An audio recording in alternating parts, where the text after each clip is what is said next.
माँ सरस्वती के चरणों में नमन करते हुए चरण कमल क्लासेस में आप सभी बीएड स्टूडेंट का एक बार फिर से स्वागत है। हमारे पिछली क्लास में आपने सूक्ष्म शिक्षण के अर्थ व परिभाषाओं की जानकारी प्राप्त करी थी। आज की क्लास में हम सूक्ष्म शिक्षण चक्र की जानकारी प्राप्त करेंगे। सूक्ष्म शिक्षण विधि का चक्र किस तरह से पूर्ण होता है, आज की इस क्लास में आपको इसकी संपूर्ण जानकारी प्राप्त होगी। वीडियो को लास्ट तक देखें ताकि आप इस चक्र को अच्छे से समझ सकें।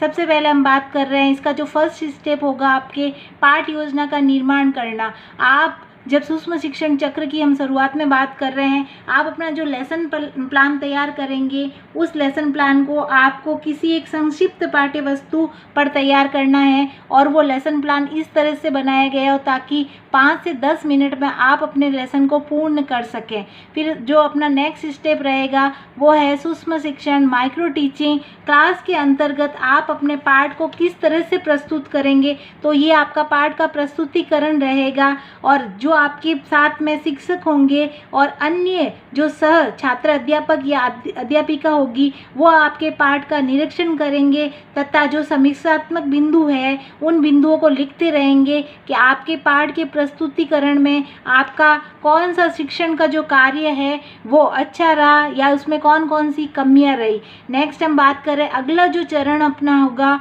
हमारा जो अगला चरण होगा वो होगा शिक्षण की समीक्षा व पृष्ठ पोषण। तो ये जो छात्र अध्यापक या छात्र अध्यापिका अपने द्वारा जो पाठ पढ़ाया जाता है, उनके द्वारा जो पाठ पढ़ाया जाता है तो उनकी समीक्षा जो है शिक्षक के द्वारा की जाती है और वो समीक्षा करके शिक्षक उससे तत्काल पुष्टि प्रदान करते हैं, फीडबैक देते हैं। फीडबैक में वो बताते हैं कि इस पाठ के इस कौशल के अंतर्गत आपकी कौन सी कमियां रही है, उसमें क्या सुधार आपको करना है। तो शिक्षक के द्वारा जो तत्काल प्रतिपुष्टि प्रदान की जाती है इसे पर्यवेक्षक प्रतिपुष्टि सुपरवाइजर फीडबैक कहते हैं। और अगर आपने अपने पाठ को उसी समय वीडियो या ऑडियो टेप के द्वारा रिकॉर्ड किया है तो आप उसको सुनकर या देखकर जो प्रतिपुष्टि प्राप्त करते हैं कि इसमें आपकी क्या कमियां रही है तो उसे स्व प्रतिपुष्टि कहा जाता है। अगला चरण जो हमारा रहेगा वो रहेगा पुनः पाठ नियोजन। जब आपको फीडबैक प्राप्त होता है अपने शिक्षक के द्वारा या अन्य जो सह छात्र अध्यापक या छात्र अध्यापिका द्वारा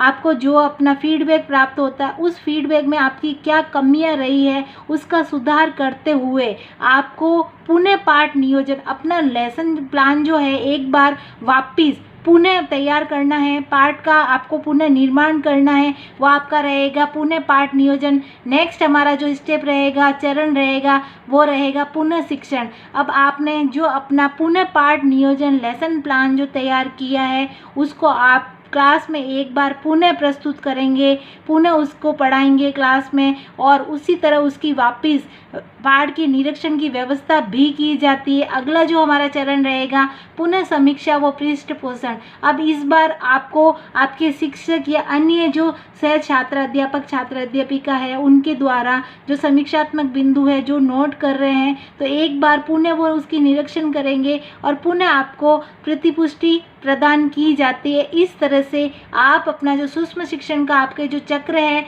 वो पूर्ण होता है। उसमें आपने देखा सबसे पहले आप पाठ का निर्माण करते हैं, फिर क्लास के अंतर्गत उस पाठ को प्रस्तुत करते हैं। पाठ जब प्रस्तुतिकरण होता है तो उसका फीडबैक पृष्ठ पोषण आपको प्रदान किया जाता है। उसी फीडबैक की कमियां को पूर्ण करते हुए हम हमारे पाठ को पुनः पाठ हमारे लेसन प्लान को लेसन प्लान हमारे तैयार करते हैं। उसी जो आपने पाठ तैयार किया है उसका हम पुनः शिक्षण करते हैं, रीटीचिंग कराते हैं और रीटीचिंग की भी आपको पृष्ठ पोषण फीडबैक प्राप्त होता है। इस तरह से ये बार बार अभ्यास करने के साथ हम तरह तरह की जो शिक्षण कौशल काम में लिए जाते हैं उनके द्वारा हमारे सूक्ष्म शिक्षण विधि को पूर्ण करते हैं ताकि हम हमारे शिक्षण को प्रभावी बना सके। अब सूक्ष्म शिक्षण का जो समय विवरण एनसीईआरटी के द्वारा निर्धारित किया गया है, जो आप ये पाठ का निर्माण करते हैं उसमें 6 मिनट का समय, पाठ पर पुनः विचार विमर्श उसमें 6 मिनट का समय, पाठ का पुनः निर्माण किया जाता है वो आपके 12 मिनट का समय, पुनः शिक्षण करवाया जाता है उसमें आपका 6 मिनट का समय लगता है और पुनः शिक्षण पाठ पर विचार विमर्श किया जाता है तो 6 मिनट। तो ये जिस तरह से आपने अपने एक पाठ का निर्माण किया है उसकी फिर प्रस्तुतिकरण आपने माइक्रो टीचिंग क्लास में करवाई है उसी का आपको फीडबैक प्राप्त होता है, फिर पुनः पाठ, पुनः शिक्षण और पुनः फीडबैक। तो इस तरह से जो ये चक्र का समय है वो एनसीईआरटी के द्वारा आपके पूरे 36 मिनट का निर्धारित किया गया है, जिसमें आपको 2 बार अपने पाठ का योजना तैयार करनी है, 2 बार पाठ योजना तैयार करनी है और 2 बार ही उनका प्रस्तुतिकरण भी किया जाता है। अभी हमने जो सूक्ष्म शिक्षण चक्र का अध्ययन किया है उसको हम एक बार वापस स्पष्ट कर लेते ताकि आप अच्छे से समझ सकें। शिक्षण अनेक कौशलों का योग है और एक साथ छात्र अध्यापकों में अनेक कौशलों को उत्पन्न करना एक जटिल कार्य है। सूक्ष्म शिक्षण प्रक्रिया को निम्न प्रकार से व्यवहार में लाया जाता है। तो हमने जो अभी तक जो चरण पढ़े हैं, हमने 6 स्टेप पढ़े थे सूक्ष्म शिक्षण के चक्र में। उन जो सारे चक्र है उनका हम विवरण देख लेते हैं। पाठ योजना का निर्माण, पहला आपका जो चरण था उसमें था आपको लेसन प्लान तैयार करना। इसके अंतर्गत सर्वप्रथम छात्र अध्यापक, छात्र अध्यापिका किसी एक संक्षिप्त पाठ्य वस्तु की इकाई पर किसी एक शिक्षण कौशल के आधार पर सूक्ष्म पाठ योजना का निर्माण करते हैं। जो हमने पहले चरण में आपको लेसन प्लान बनाना है उसमें आप संक्षिप्त पाठ्य वस्तु, एक कोई छोटी पाठ्य वस्तु और साथ में एक कोई भी कौशल, जैसे आपके इस बार कोर्स में 5 कौशल है, अगली क्लास में हम पढ़ेंगे कौन कौन से कौशल है और कौन कौन से कौशल किस स्टेप से आपको काम में लेना है। पहले कौन सा कौशल सीखेंगे फिर बाद में कौन सा। तो एक कोई भी शिक्षण कौशल पर आपको अपने पाठ का निर्माण करना है। और दूसरा चरण हम देख रहे हैं सूक्ष्म शिक्षण, इसमें आपको अपने पाठ का प्रस्तुतिकरण करना है।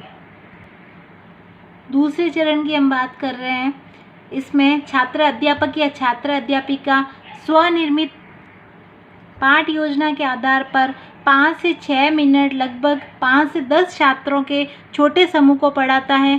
शिक्षक तथा अन्य छात्र अध्यापक या छात्र अध्यापिका पाठ का निरीक्षण करते हुए समीक्षात्मक दृष्टि से बिंदुओं को लिखते हैं।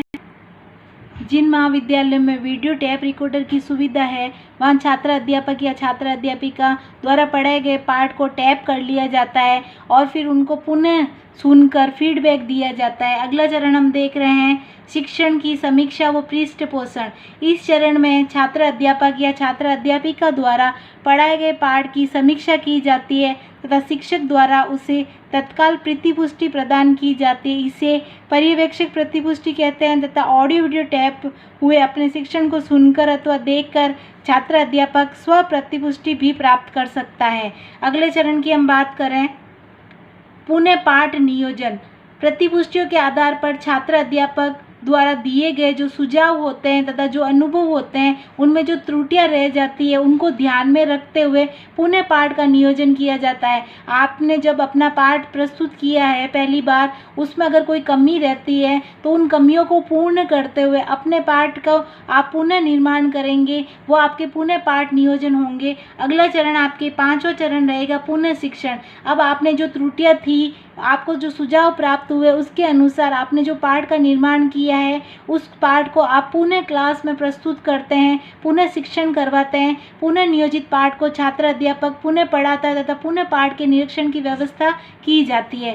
लास्ट आपके इस चक्र का जो चरण रहता है पुनः समीक्षा वो पृष्ठपोषण। बाद में छात्र अध्यापक या छात्र अध्यापिका को पुनः प्रतिपुष्टि प्रदान की जाती है। तो इस तरह से जो आपने जो चरण में 6 आपके चरण थे इस चक्र में, उन 6 चरण को पूर्ण करते हुए सूक्ष्म शिक्षण चक्र आपका पूर्ण होता है। उपयुक्त प्रक्रिया तब तक दोहराई जाती है जब तक छात्र अध्यापक या छात्र अध्यापिका तथा शिक्षक दोनों पाठ से संतुष्ट नहीं हो जाते।